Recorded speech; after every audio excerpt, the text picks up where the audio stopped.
Hi, and welcome to this example of the action phase of a Specimen game turn. This example will demonstrate how many of the game mechanics and rules work. It's the beginning of turn 3, none of the crew has been killed, and the Specimen is still at level 1. The Specimen player has chosen the following attributes: Armored Exoskeleton, Pheromone Emitter, and Amorphous. The Specimen hand is as follows: Suspended Animation Sickness, New Damage Detected, I found our position, we're only halfway home, Look, we can't fix this much damage till we get back to port anyway, and Specimen Evolution. The crew player has the following cards in his hand: We've got to repair the damage, we'll take care of this, you guys fix the ship. We split into 2 teams, we've got to hunt this thing down, and Normal Duty Stations. Captain Tyler is in the computer room. Franklin is in the infirmary. Gibson and Whitaker are in Corridor 1. Palance, Douglas, and Booth are in Cargo Hold 1. The Stage 1 Specimen is hiding in Cargo Hold 2. The action phase consists of 4 rounds wherein each player plays a card as the event or for points. The Specimen always goes first. Specimen Action Round 1. The Specimen player plays New Damage Detected as an event. He rolls 2d6 and gets an 8. Checking on the new damage chart reveals that the damage is in Cargo Hold 2. Both players place a light damage marker on their maps to indicate the new damage. Crew Action Round 1. The crew player plays We'll Take Care of This, You Guys Fix the Ship as the event. Palance, Douglas, and Booth are placed in Cargo Hold 2 to attempt to repair the damage. They have a combined repair value of -5, and the event card gives them a modifier of -1 for a total of -6. The crew player rolls 2d6 and gets an 11. Subtracting the -6 modifier, he gets a final repair number of 5. The repair attempt has failed. Specimen Action Round 2. The Specimen player now plays Specimen Evolution as a one-time event. He secretly rolls 1d6 and gets a 2, which is a successful roll according to the Specimen Evolution table. The Specimen player secretly moves the life cycle marker to the level 2 box on the life cycle track. The card is removed from play. Crew Action Round 2. Unaware that the creature has just evolved, the crew player decides to play We Split into 2 teams as a one-time event. Starting next round, the entire crew can now form into 2 teams each round. The card is removed from play. Specimen Action Round 3. The Specimen player now plays I Found Our Position, We're Only Halfway Home for 3 action points. He moves to Corridor 2 for 1 action point and then attempts to damage the section for 2 more action points. He rolls 2d6 and gets a 6. Subtracting the Specimen's current life cycle stage from the roll gives him a final number of 4. He successfully damages the section. He then secretly places a light damage marker on his map to indicate the new damage. Since there's not a crew member in the room, the Specimen player doesn't have to announce the new damage if he doesn't want to. Crew Action Round 3. The crew player then plays We've Got to Repair the Damage as the event. All crew members are activated for movement this round. Tyler will attempt to activate the computer for 1 action point. The crew player rolls 2d6 and gets an 8. He has successfully activated the computer. If Tyler remains in the section for the rest of this turn, the crew hand will be increased to 6 cards next turn. The crew player places the Special Interface 0903 marker on the top of his draw deck as a reminder. Franklin will move from the infirmary to Corridor 1 for 3 action points and pick up a hand welder for 1 action point. Gibson picks up a flashlight and a wrench for 2 action points. Palance and Douglas will attempt to repair the damage in Cargo Hold 2 for 2 action points. They have a combined repair value of -3. The crew player rolls 2d6 and gets a 12.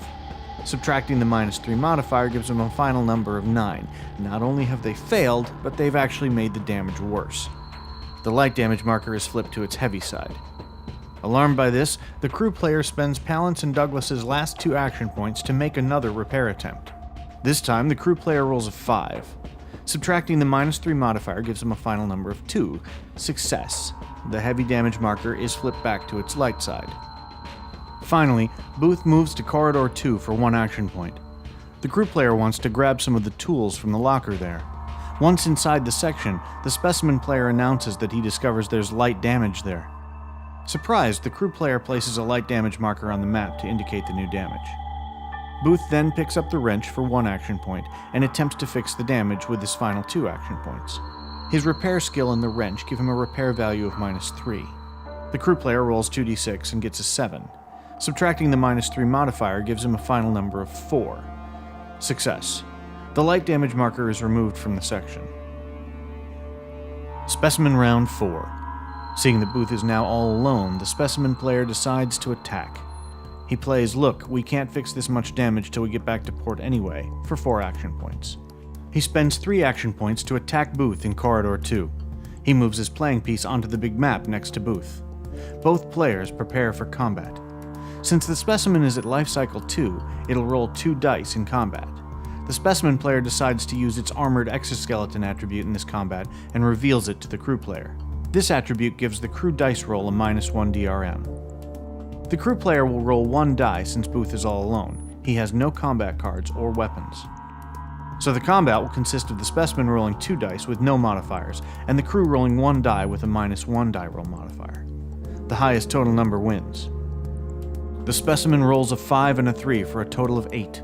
The crew rolls a 5, which becomes a 4 after the -1 DRM is applied. The Specimen wins.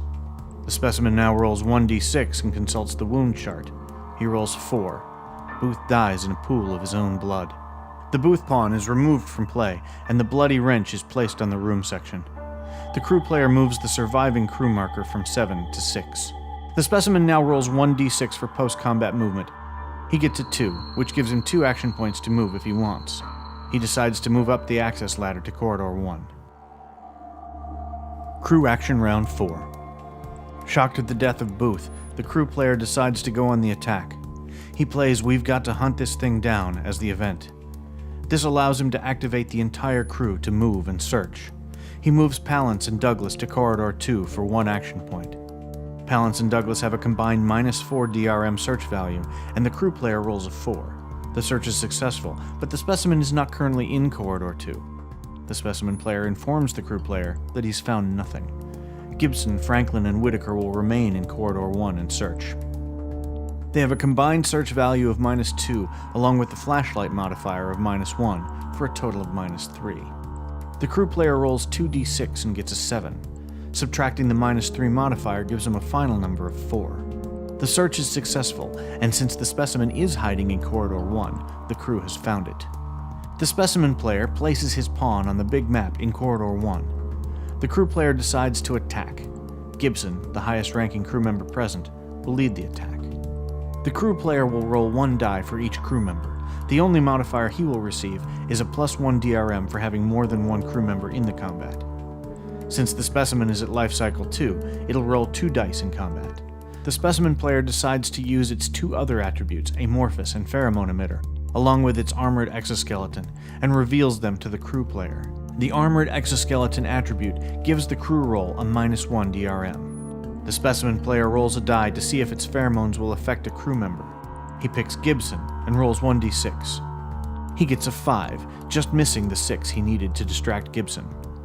The +1 crew bonus cancels out the -1 DRM armored exoskeleton modifier, so this combat will consist of the crew rolling 3 dice and the Specimen rolling 2 dice. The highest total number wins. The crew rolls a 6, 5, and a 5 for a total of 16. The Specimen rolls a 6 and a 1 for a total of 7. The crew wins easily. The Specimen has been wounded, and the Specimen player moves the wound marker to the 1 box on the wound chart. Excited, the crew player wants to continue the attack. The Specimen player decides to try to withdraw from the combat. He rolls a 1d6. He receives a -1 DRM for being the Specimen, and another -1 DRM since Corridor 1 has an air duct. He rolls a 3, subtracts the -2 DRM for a total of 1. He's successfully withdrawn from combat. He now rolls 1d6 and gets a 2, which gives him 2 action points for post-combat movement if he wants to. The Specimen player decides to move to the engine room. This concludes the action round phase of turn 3. Play will now move to the end phase.